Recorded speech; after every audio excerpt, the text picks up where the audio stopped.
ওই দালাল পাক্য বাহিনীদের বিরুদ্ধে জিহাদ করা ফরজ।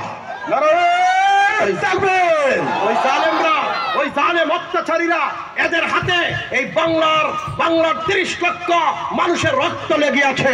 লক্ষ লক্ষ মুসলমানের রক্ত যে পাকিস্তান সেনাবাহিনীর হাতে। এরা মুসলিম না, এরা বেঈমান। এরা কোরআনের শাসনের বিরুদ্ধে, আফগানিস্তানের বিরুদ্ধে আমেরিকাকে টাকা দিয়েছে। আমরা এদেরকে সমর্থন করি না। কথা ঠিক কিনা বলে? বুঝতে হবে মুসলমান ভাই বন্ধুগণ। বলতেছিলাম যে আল্লাহ তাআলা বলেছেন খলিফা। খলিফার দুইটা শব্দ ব্যাখ্যা আমরা পাই মাঠে ঘাটে। একটা হলো দর্জি, আর একটা হলো মুসলমান করানিওয়ালা। কিন্তু প্রকৃতপক্ষে খলিফা কাকে বলে? জালালাইন, এই কিতাবের তাফসীরের কিতাব জালালাইন শরীফ, এই মাদ্রাসায় যে নৌহাল মাদ্রাসায় পড়ায় জালালাইন শরীফ, আপনি খুলে দেখবেন জালালাইন শরীফ পড়ায়। গিয়ে জিজ্ঞেস করবেন, হুজুর খলিফার ব্যাখ্যা কি দিয়েছে? খলিফা কি জন্য খলিফা বানাইবো? ইন্নী জাইলুন ফিল আরদি খলিফা লিতানফিযি আহকামি। সুবহানাল্লাহ কইনা? লিতানফিযি আহকামি, এই পৃথিবীতে আমার আইন, আমার বিধান বাস্তবায়ন করবে, চালু করবে। এই পৃথিবী চালাবে কোরআনের আইন দ্বারা। এর অর্থ খলিফা। জালালাইনের ব্যাখ্যাটা বললাম। আপনি যদি এই বাংলাদেশ কোরআন দিয়ে চালাইবেন, এর পক্ষে না থাকেন, তাহলে আল্লাহ যে আপনাকে খলিফা বানাই যে সৃষ্টি করছে, এইটাতে আপনি নাই। আপনি হলেন দাজ্জালের খলিফা, শয়তানের খলিফা, খ্রিস্টানের খলিফা। আর আমরা খ্রিস্টানের নয়, দাজ্জালের নয়, ইহুদির নয়, হিন্দুর নয়, বেঈমানের নয়। আমরা খলিফা কার? আল্লাহ।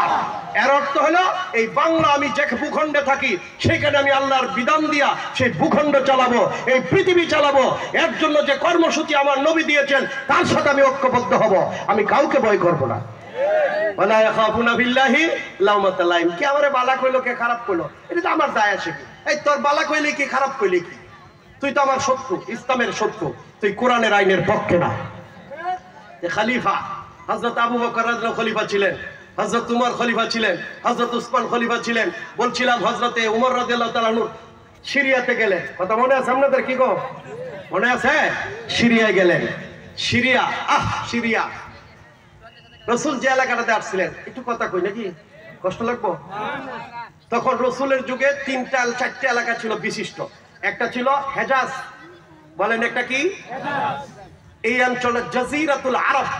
রাসূল যে অঞ্চলে নবী হিসাবে প্রাথমিক প্রেরিত হয়েছিলেন, জাজিরাতুল আরব, আরবের কাছে, আরব থেকে গোটা বিশ্ব। এই জাজিরাতুল আরব বর্তমানে হইল 7টা দেশ। কয়টা দেশ? কথা কইলে কি আপনারা? 7টা।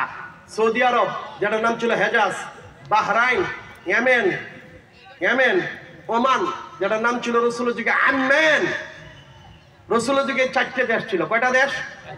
1 নম্বর সৌদি আরব, যেটার নাম ছিল হেজাজ।